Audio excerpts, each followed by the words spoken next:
অনেকেই একটা প্রশ্ন বারবার করে যে ভাইয়া মালয়েশিয়াতে যাচ্ছি, মালয়েশিয়াতে পড়াশোনার পাশাপাশি পার্ট টাইম জব করে এক্স্যাক্টলি কত টাকা ইনকাম করা যায়, মালয়েশিয়াতে কি ফুল টাইম জব করা যায়, পার্ট টাইম জব কিংবা ফুল টাইম জব করে আমি কি আমার থাকা খাওয়ার খরচ মেটানোর পাশাপাশি আমি কি আপনার টিউশন ফি কভার করতে পারবো? কিন্তু বারবার একটা কথা বলছে, জব কিন্তু ইলিগাল।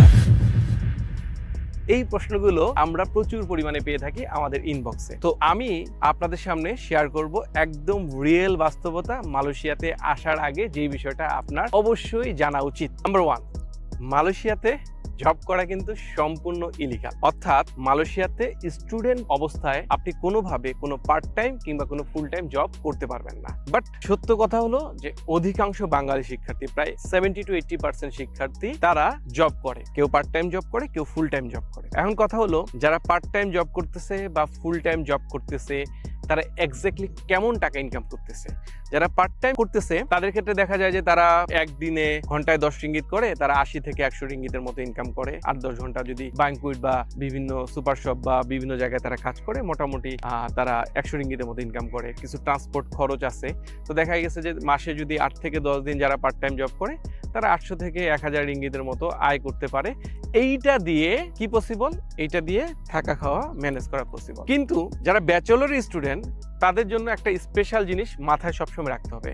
ভাইয়া তুমি ব্যাচেলরে আসছো, ব্যাচেলরে থাকা অবস্থায় সপ্তাহে ক্লাস থেকে 4 থেকে 5 দিন, একদম মিনিমাম। ওই ভার্সিটি অত ভালো না, ওই ভার্সিটির পড়াশোনা ওই পরিমাণ না, ক্লাস হয় না, তাও তো ভাইয়া 3 দিন ক্লাস আছে, তো পড়াশোনার প্রেশার আছে। এখন ব্যাচেলরে যারা আছে তাদের জন্য কিন্তু পার্ট টাইম জব ছাড়া ফুল টাইম জব করাটা খুবই ডিফিকাল্ট। যারা ফুল টাইম জব করবে তার মানে তার পড়াশোনা মোটামুটি ধরে নেন যে গল্লায় চলে যাওয়াটা অনেক বেশি পরিমাণ গল্লায় চলে যাবে আর কি। তো একদম সুপার হিউম্যান না হইলে খুব ডিফিকাল্ট তার পড়াশোনাটা মেনটেন করা। তো যারা ব্যাচেলরে পড়তেছে তাদের জন্য পার্ট টাইম জব করে কি সম্ভব, থাকা খাওয়াটা ম্যানেজ করা সম্ভব। তাহলে তার টিউশন ফিসটা কিন্তু আমি বলবো, বারবার করে বলবো যে একটা স্টুডেন্ট যখন তুমি ব্যাচেলর স্টুডেন্ট তুমি মালয়েশিয়াতে আসতে যাচ্ছ, ভাইয়া তুমি তোমার টিউশন ফিসটা বাসা থেকে রাখার চেষ্টা করবো। অর্থাৎ এই ধান্দা করে আসার চেষ্টা করিও না যে মালয়েশিয়ায় যাব, গিয়ে কাজ করব, কাজ করে টিউশন ফি দেবো, নিজে খাবো, বাসায় গিয়ে টাকা পয়সা পাঠাবো আবার, এইরকম অলৌকিক চিন্তা ভাবনা করিও না।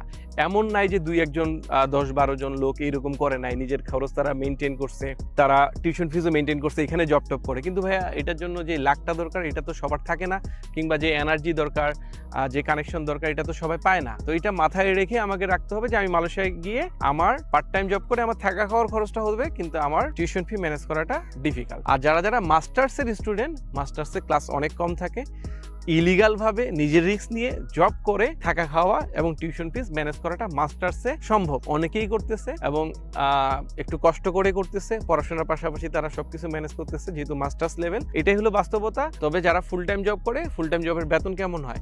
বেসিক মালয়েশিয়াতে 1700 রিঙ্গিত, ওভার টাইম সবকিছু মিলে 2000 রিঙ্গিত, 2500 রিঙ্গিত এরকম ইনকাম করে। এই ইনকাম দিয়ে তাদের টিউশন ফিস এবং থাকা খাওয়া হয়ে যায়। মাস্টার্সে অনেকে স্পাউস নিয়ে আসে, দুজন মিলে জব করে। কিন্তু বারবার একটা কথা বলছে, জব কিন্তু ইলিগাল এবং পুলিশের কাছে কট খাইলে কিন্তু অবস্থা খারাপ। তো যাই হোক, আজকের ভিডিও এই পর্যন্ত। যারা মালয়েশিয়াতে উচ্চশিক্ষার স্বপ্ন দেখছেন, রিয়েল অথেন্টিক নিউজ পেতে আমাদের এই চ্যানেলের সাথে থাকুন।